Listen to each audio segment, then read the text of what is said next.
छठ पर्व के उत्सव को लेकर पलवल में पिछले 3 दिन से लगातार बड़ी धूमधाम से हजारों की संख्या में इस त्यौहार को मनाया जा रहा है।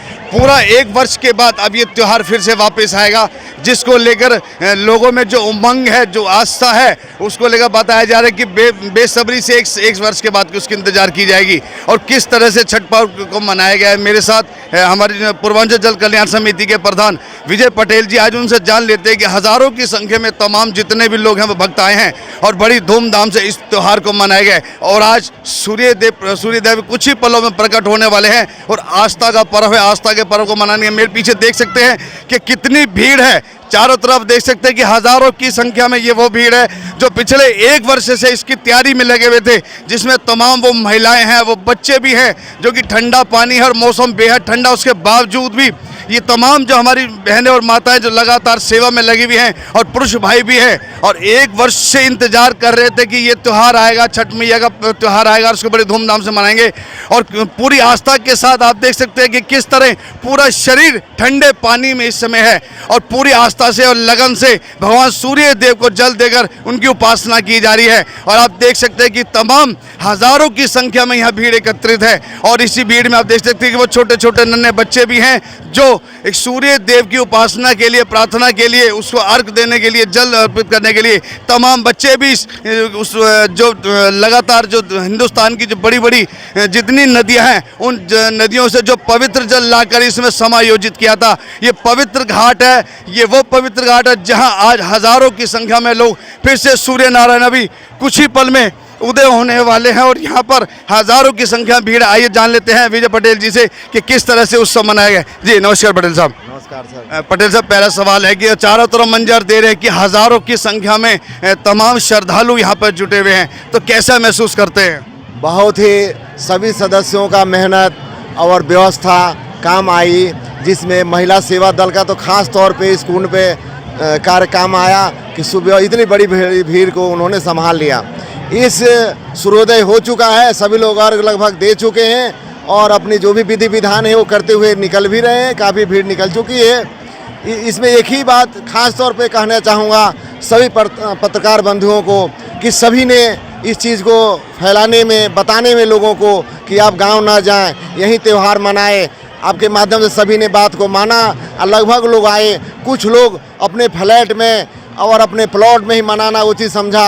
यह लोक पर्व माना जाता है, इसमें सभी लोग समूह में मनाते हैं, सामूहिक पूजा है। आज समापन की ओर चल रहा है और समापन बहुत जल्दी होने वाला है, क्योंकि पिछले 3 दिन से लगातार यहाँ पर तमाम जो आस्था से जुड़े हुए लोग हैं, भक्त हैं, श्रद्धालु हैं, तमाम अपनी सेवा में लगे हुए हैं, सूर्य देव के छठी मैया की उपासना कर रहे हैं। मेरे साथ कुछ मातृशक्ति हैं, आज उनसे भी जान लेते हैं कि वे भी व्रती हैं और उन्होंने किस तरह से इस कठिन व्रत को रखा है। कहते हैं कि इसमें सावधानी बेहद जरूरी है और सबसे बड़ी बात है कि नियमों का पालन करना पड़ता है और इसके अलावा सात्विक तरीका भी बेहद जरूरी है। कुछ महिलाएं हैं, मैं आपसे उनसे भी मुलाकात करा देता हूं और मैं आपको दिखा देना चाहता हूं कि सूर्यदेव जो कि प्रकट हो चुके हैं, आप देख सकते हैं कि सूर्यदेव जो कि अपना दर्शन दे चुके हैं, जो कि जिनको आप अर्घ दिया जा रहा है, सूर्यदेव को जल देकर सभी लोग अपनी जय जयकार करेंगे और जो सूर्यदेव है इनकी उपासना की जाएगी।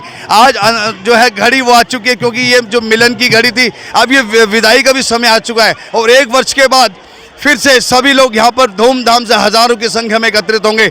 मेरे बीच महिला विंग की प्रधान आरती पटेल जी हैं, उनसे जान लेते हैं कि किस तरह से उन्होंने व्रत को रखा और क्या क्या नियमों का पालन किया है। नमस्कार जी। आरती जी, पहले ये बताइए कि आपने भी व्रत रखा है और बड़ा कठिन व्रत है, और किस तरह से आपने इनके नियमों को पालन किया है? सर, ये बहुत ही श्रद्धा और भक्ति का त्यौहार है, पर्व है और बहुत ही लगन से और सावधानी को बरतते हुए किया जाता है, नहीं तो इसका फल तुरंत तत्क्षण मिल जाता है अगर हमने कुछ गलत काम करते हैं। तो व्रत करना, हम व्रत तो करते हैं लेकिन शक्ति हमें छठी मैया देती है, इसमें कोई दो राय नहीं है। क्योंकि अगर हम 1 दिन का भी व्रत बिना खा के भी करते हैं तो भी इतनी भूख लगती है और हम सहन नहीं कर पाते, लेकिन ये तो पूरा 48 से 3 दिन से व्रत चलता है। नहाए खाए हो गया, उस दिन से शुद्धिकरण, उसके पहले से दिवाली के दूसरे दिन से ही शुद्धिकरण चालू हो जाता है। दिवाली में हम सभी सफाई करते, सब कुछ करते, उसके बाद इसकी परंपरा शुरू हो जाती है।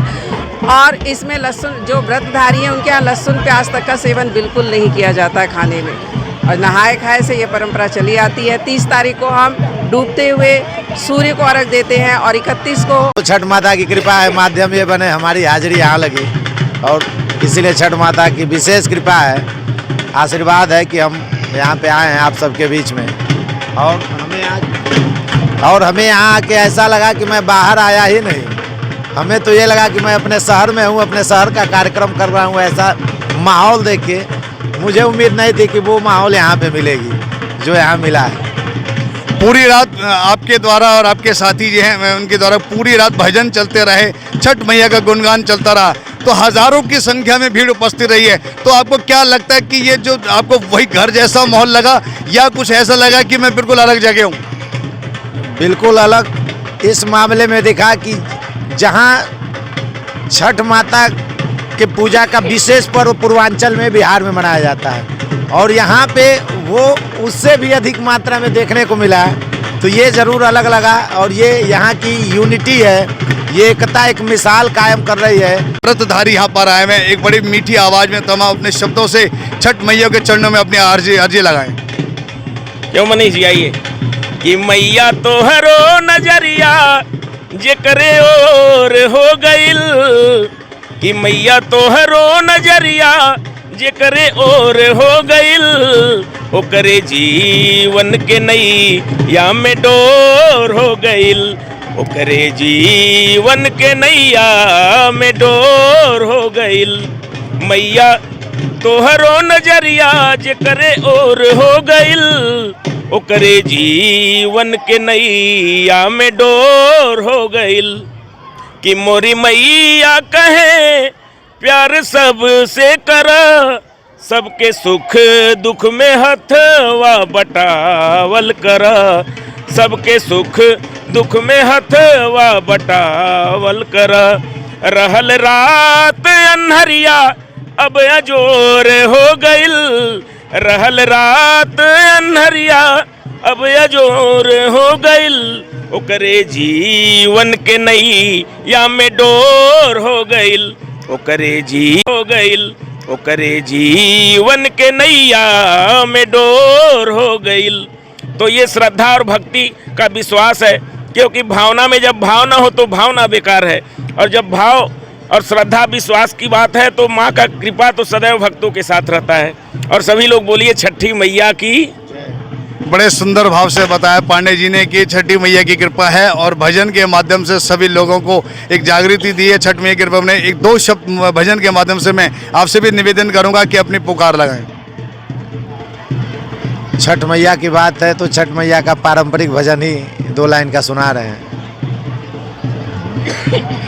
कांच ही बांस के बहंगिया, बहंगे लचकत जाए, बहंगे लचकत जाए। हर नारियल बाजे फरला घवद पे, ओह पर सुगा में डराए, ओह पर सुगा में डराए। और बड़े सुंदर और सुरीली आवाज़ से छठ मैया के चरणों में इन्होंने नमन किया है। मेरे साथ पूर्वांचल जल कल्याण समिति के प्रबंधक और संस्थापक, और सबसे बड़ी बात है कि पिछले 15 दिनों से लगातार समर्पित होकर यहाँ न दिन देखा है, न रात देखी है, न परिवार देखा है, पूरी तरह से समर्पित होकर माँ छठ मैया के चरण में अपनी सेवा दे रहे हैं और सूर्य देव की आराधना भी कर रहे हैं। पूरी बीती रात भी मैं यहाँ था और मैंने देखा है कि राजकुमार दुबे जी समर्पित होकर पूरी रात में सेवा में लगे। गला जरूर बैठा हुआ है, लेकिन फिर भी उनसे 2 बात कर लेते हैं कि किस तरह से व्यवस्था रही। अब 1 वर्ष के बाद यहाँ पर तमाम ये वो मेला लगेगा, तमाम। आइए जान लेते हैं राजकुमार दुबे जी से। नमस्कार दुबे जी। दुबे जी, मेरा पहला सवाल है कि पिछले 15 दिन से लगातार आप सब कुछ छोड़ के, काम का छोड़कर यहाँ पर सेवा में उपस्थित हैं, तो क्या लग रहा है कि आज आप सब विदा हो रहे हैं, सब अपने घर को चले जाएंगे, फिर 1 साल के बाद इंतजार होगी, तो कैसे लगेगा आपको? ये तो छठ मैया की कृपा है और ये सिलसिला चलता रहेगा, लेकिन एक मन भावुक हो रहा है। ज़्यादा कुछ नहीं कहूँगा, लेकिन मेहनत सफल हो गया, कहीं कोई घटना नहीं घटी और कोई दिक्कत नहीं। जो 15 दिन का सफ़र था मेरा, और लगातार मैं 36 घंटा से सोया भी नहीं, ये आपको बताना चाहूँ। लेकिन बड़ा उत्साह होगा, इतना लोगों को सेवा देने के बाद मेरा मन प्रफुल्लित है। और छठ मैया सबकी कृपा पे बरसाते रहे, इसी के लिए धन्यवाद।